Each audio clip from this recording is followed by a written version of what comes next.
For over 8 decades, Superman has been called a lot of things. Powerful, iconic, and legendary. But let's be real. For the last 30 years, the world's first superhero has also been mocked as outdated, boring, and too perfect to be relatable.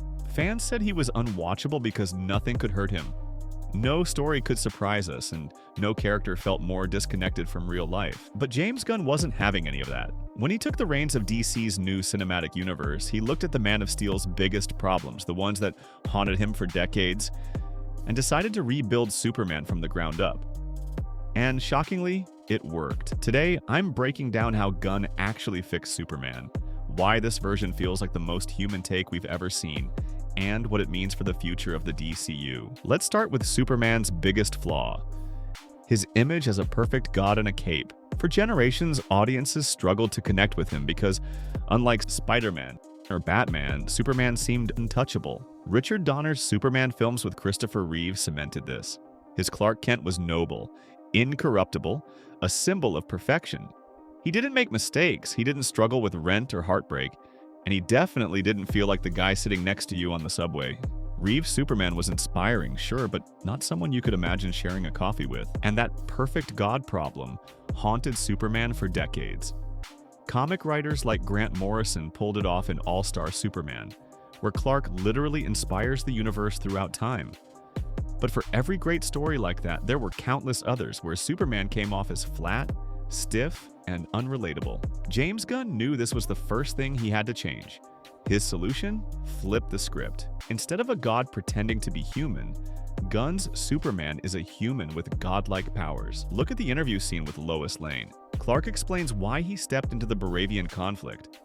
Not because of politics, not because the US told him to, but because innocent people were about to die and he couldn't stand by. When Lois challenges him, questioning whether he overstepped, Clark doesn't shrug it off with charm. He gets frustrated. He argues. He even storms out. For the first time on the big screen, we saw a Superman who isn't just a flawless saint. He's a man who makes mistakes, gets emotional, and faces consequences. And that's exactly why this version clicks with today's audience. But fixing relatability was only the beginning. The next battle Gunn faced was with Superman's appearance itself. Superman's suit has always divided fans. Some say the red trunks are iconic, a non-negotiable part of his identity. Others say they're outdated, ridiculous, and impossible to take seriously in 2025. Originally, the design made sense. Back in the 1930s, when Superman debuted, strongmen wore tights with trunks at circuses. That was the visual shorthand for powerful, but times changed. Nobody today looks at a guy in underwear over tights and thinks, hero? That's why live-action Superman's design kept shifting. Zack Snyder's Man of Steel stripped away the trunks and muted the colors. Superman and Lois followed suit with a more armored, realistic look. It was modern, sure, but it lacked that larger-than-life comic book vibe that fans craved. James Gunn had to solve the impossible. Respect the old-school fans while updating Superman for modern audiences. And somehow, he nailed it. His design brings back the bright blues, the yellow S on the cape, and yes, even the trunks. But instead of looking goofy, Gunn blended them with the sleek lines and textures from the New 52 era. The result? A suit that looks Kryptonian and practical while still honoring the classic design. And it works because of tone. Gunn's DCU doesn't try to mimic the real world like the Nolan trilogy or the Snyderverse. This universe embraces comic book energy. Kaijus rampaging through cities, pocket universes, and over-the-top villains. In that world, Superman's colorful look doesn't feel silly. It feels right at home. But let's be honest, even with a relatable personality and a perfect suit, there was still one fatal flaw left to solve: Superman's insane power levels. Here's the truth. For decades, Superman's biggest problem wasn't just his personality or his suit. It was his powers. Writers in the Silver Age gave him abilities that made no sense. He could shoot tiny supermen from his fingers. He could drag entire solar systems across space. He could kiss Lois and erase her memory. And because of that, his stories had no real stakes. Unless kryptonite showed up, you already knew Superman would win without breaking a sweat. That's boring. James Gunn had to walk a tightrope. He couldn't nerf Superman to the point of weakness. That would kill the fantasy. But he couldn't make him invincible either. His solution was brilliant. Bring Superman down to a post-crisis power level, insanely strong, but not unbeatable. The proof is in the fights. In the opening, Superman loses to Ultraman, a clone who knows all his moves and fights with precision. It's a reminder that raw power isn't everything. Clark needs skill. Later, kryptonite exposure weakens him for hours, leaving him poisoned and struggling to fight Lex's men while protecting a child. The tension skyrockets because suddenly every punch matters. And in one of the most creative moments, the engineer attacks him from the inside, filling his lungs with nanites and shutting down his vision. For once, Superman couldn't just punch his way out, he had to think his way through. These weaknesses make Superman feel vulnerable without stripping away his godlike edge. He can still level armies in seconds, but Gunn forces him into situations where sheer strength isn't enough. And that's the secret. When Superman can lose, suddenly we care again. But Gunn didn't stop at weakness. He added something even more powerful: humanity. What makes this Superman so engaging isn't just his power, it's his humanity. For the first time, Clark Kent feels like someone you might know. He complains about his dog being kidnapped.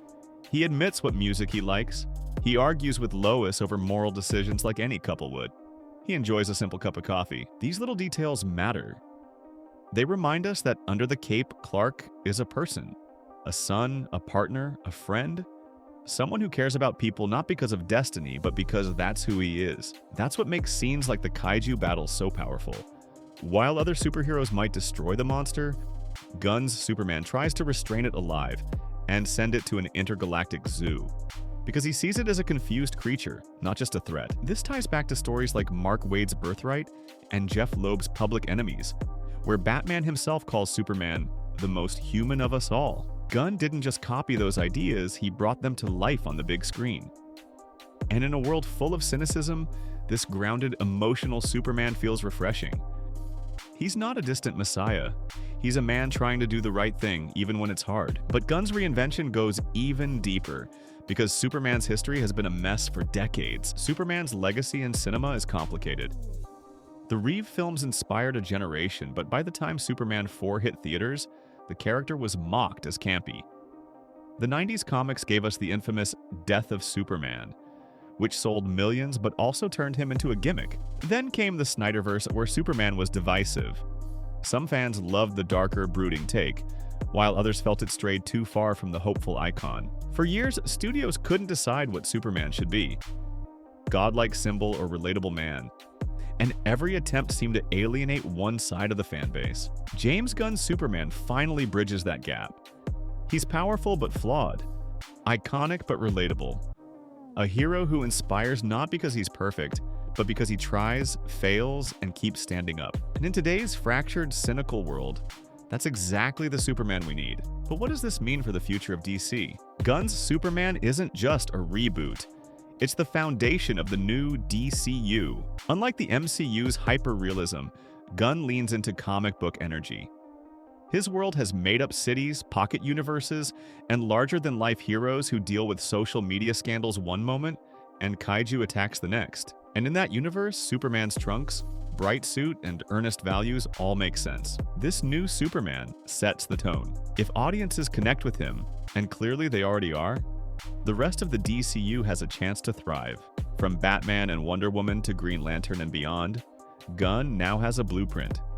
Balance humanity with spectacle, flaws with power, and classic roots with modern storytelling. The question is, will this Superman endure?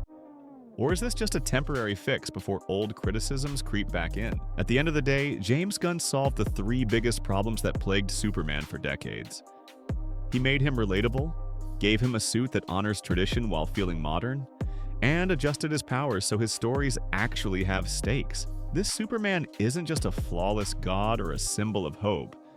He's a person who struggles, makes mistakes, and keeps fighting because it's the right thing to do. And maybe that's the most inspiring version we've ever had. So what do you think?